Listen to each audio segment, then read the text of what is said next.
ғаламтор қазір енді біздің күнделікті өміріміздің ажырамас бөлігіне айналды. Өзіміздің отбасымызда да, барлық отбасына да еңбектеген баладан ең қартқа дейін ол смарт телефонда отыр.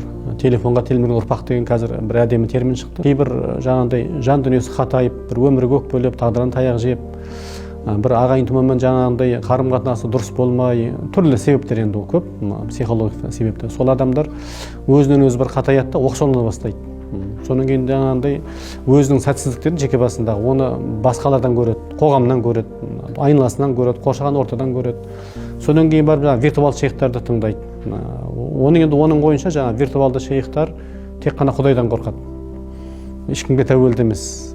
Ақиқатты жаңағындай көзін ағызып айтады деп сөйтіп сондай өзін өзі жаңағындай алдарқатып тыңдай бастайды. Шындығында ол виртуалды шейх ол өмірде бар ма, жоқ па, жасанды интеллект деген қазір бар мысалға. Бірақ енді өкінішке орай қазір жаңағындай мен шейхпін деп айтатын кісілер көбейді. Сол виртуалды шейхтар жаңағындай біріншіден Құдайдың алдында жауап беретін, екіншіден жаңағы қоғам бар, жергілікті жердің қалыптасқан қағидасы бар, салты бар, дәстүрі бар, ұлттық құндылық бар. Әр ауылдың өзінің ерекшелігі бар, жасыратыны жоқ. Қоршаған орта бар. Соның алдында жауапкершілігін сезінбейді, я ұқпайды. Немесе ол белгілі бір жаңағындай күштердің айдауымен, айтақтауымен айтылады. Немесе оның аудармасы басқаша да берілуі мүмкін. Баяғы үлкен бір әжелеріміздің мақалы бар еді. Ит жоқта шошқа үреді қораға, би жоқта құл жүреді жораға деп.